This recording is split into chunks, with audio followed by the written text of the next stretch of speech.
Assalamualaikum everyone. This is Mr. E, and today I am going to explain to all of you about your final examination.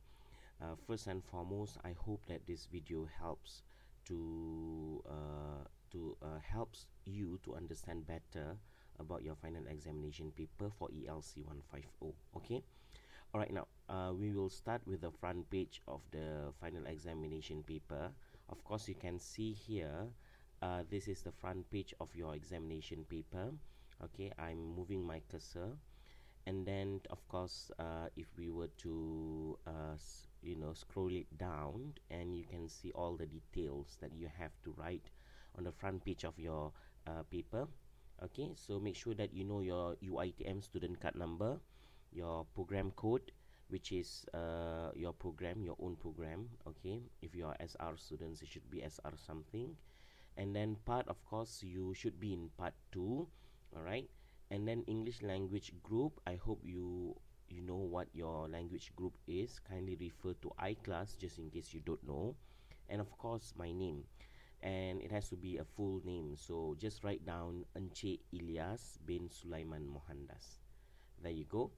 All right, so this paper for your final exam, you have three parts, which is part A, part B, and also part C.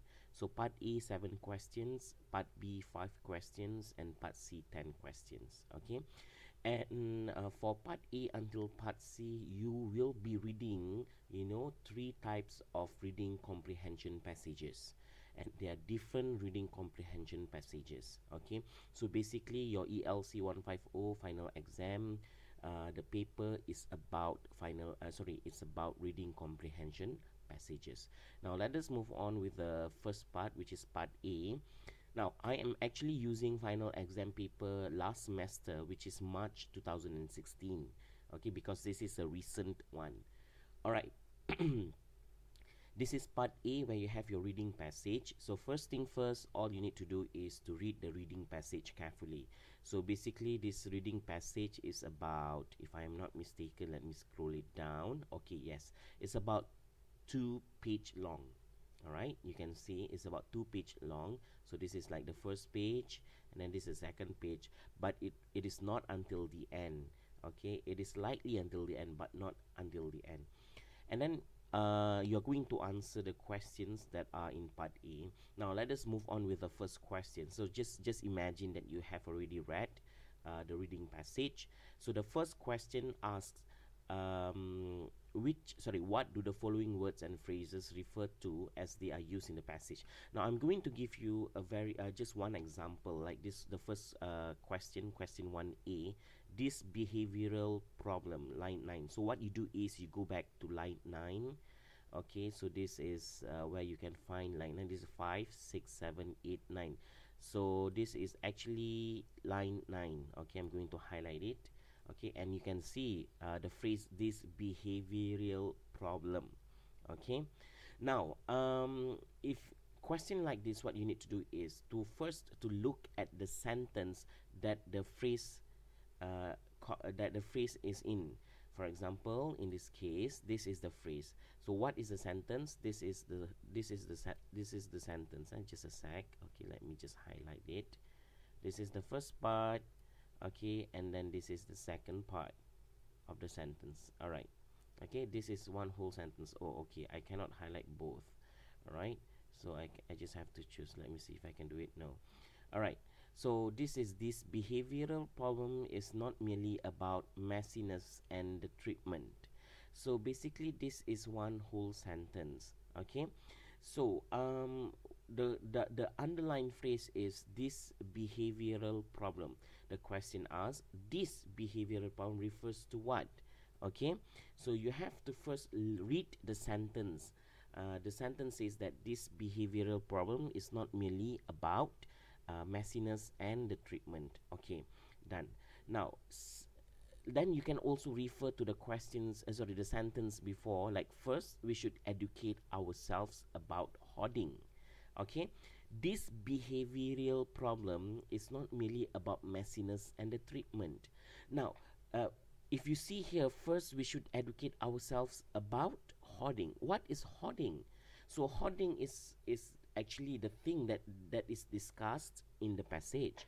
So you have here this behavioral problem. The problem here means, or it refers to, hoarding. So the answer for question 1A is hoarding, and that's it. So you have to first look into the sentence and then try to refer to the sentence before or the sentence after that sentence. Okay, so that is for question 1. And then of course question 2, according to expert, what causes the hoarding? This one is a WH question, which I think the answer is available in the passage. And then you have question number 3, list 2 ways. This one also you have to refer to the passage, and the answers are actually in the passage. Yeah, so you have to read through, or you have to read thoroughly to identify the passages. Question number 4, sorry, to identify the answers.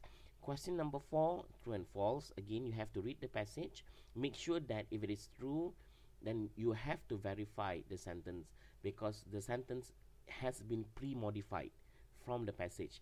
Meaning, you kena tengok balik dekat dalam passage tersebut. You have to go back to the passage and you kena tengok which is, kalau this line is available or similar, that means it's true. If there is just a slight difference, automatically it's false. Okay. And then question number 5, remember, what is the topic sentence? Now this is a very popular question. So topic sentence means paragraph 3, you go back to paragraph 3. Now where is paragraph 3? This is paragraph 3. And they ask you what is the topic sentence. Now always remember, like what I have taught you guys before, topic sentence is always the first sentence. Sometimes, okay, but most of the times it is the first sentence. So what you do is, if let's say you are in a hurry, you don't know which is the topic sentence, copy exactly the same of the topic sentence. Of the first sentence. Like in this case, you have to copy, in order to expedite the treatment process, hoarders can look for a professional up until this one, therapist in their area, the first sentence. It is normally the topic sentence. Okay, now that is also another tip that I would like to share with you. Question number 6, what does the following statement mean? Now this is a sentence or a statement taken from lines 32 to 34. So what does it mean? So apa yang you perlu buat ialah you try to give another sentence that has the same meaning with this sentence. Maksudnya you tukar-tukar sedikit lah, motivating ke, remark ke, apa semua-semua ni, you tukar-tukar sedikit here and there perkataan-perkataan ni with other words, as long as the meaning remains the same. Just trying to tell that this is the meaning. Now I give you an example. Macam ni, it is not motivating to remark on how little they are doing or how long it will take if they keep going at their current rate. Okay, it's not motivating, maksudnya it is not encouraging. I put it that way. I change motivating to encouraging. It is not encouraging to give remark. To remark means to give remark on how little they are doing. That means on how much they are doing, or on how long for them to keep going at their current rate.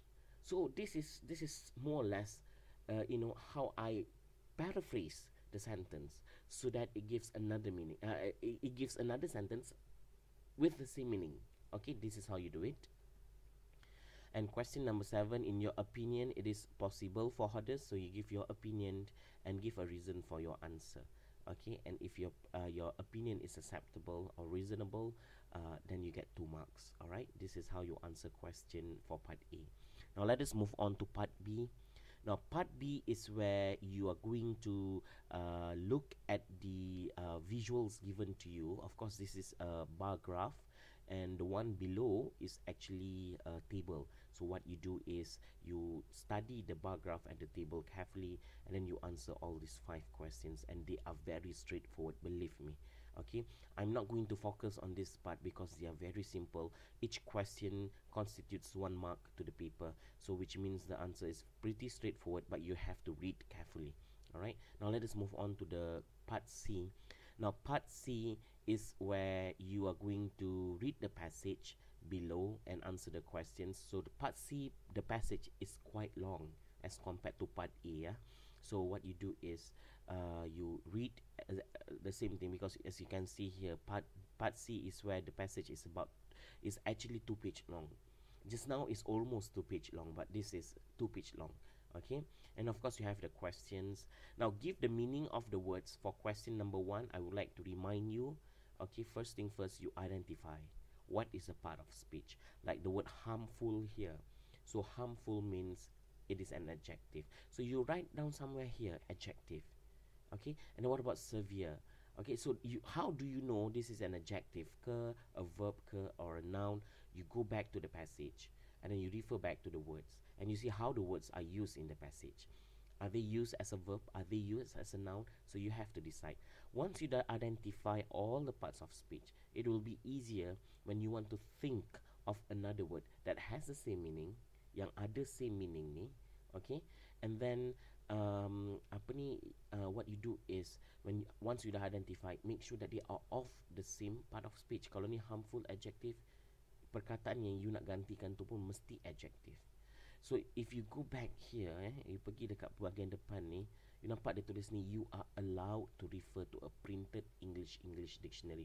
So make sure you bring along your dictionary, your English dictionary, ya. So once you dah ada the English dictionary dengan you English je, ya. English Malay cannot, English Malay English cannot. Just bring English dictionary. If you don't have one, go and buy one, please. This is an investment. Alright.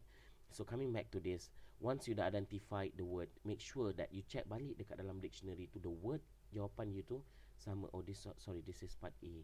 Go to part C. Okay. Jawapan itu is of the same part of speech. This is adjective, jawapan pun adjective. You can use the dictionary to check. Question 2 is where is a WH question. Question 3, state 2 conditions again. Soalan jawapan ni semua ada dekat dalam passage. Question number 4, list 2 ways. Again, it is in the passage. Question 5, fact or opinion. I hope you know. Fact is a fact, opinion is just an opinion. Alright. And then question 6, in your own words, write the main idea of paragraph 5. Now, in your own words, that means you must first read paragraph 6 ni dulu. Okay, baca paragraph 6 ni. This is paragraph 6. Okay, I really have to make it quick because I have about 15 minutes to record this. This is paragraph 6. Read and then try to ask yourself what this paragraph is all about. Answer that question first. And then write the answers. Not dekat bahagian tu somewhere, dekat tepi ni ke. Okay, this paragraph is about blah blah blah blah blah blah. Okay, and then with that sentence, try to create orang kata ayat yang lengkap dan penuh. Dengan jawapan tu, create ayat yang lengkap dan penuh untuk jawab bahagian ini. Alright? Okay. Question 7, what can you infer? Again, inferring means that you go beyond than the meaning given. Maksudnya you cari maksud yang tersurat. Okay, sorry, yang tersirat. Maksud yang ke belakang, yang tersirat, not yang tersurat. Okay. And which of the following best describes the tone?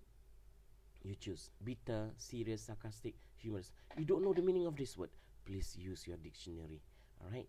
And then question number 9 pun, what is the purpose? Is it to inform, to criticize, to entertain, to persuade?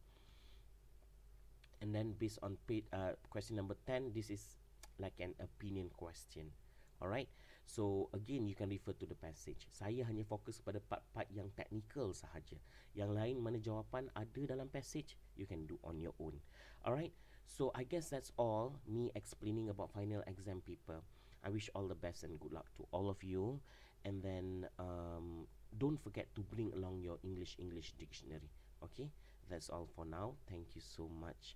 I pray that all of you will succeed in your ELC150, and hopefully you can go for ELC230 next semester. Yeah. Alright, that's all. Thank you so much. Assalamualaikum.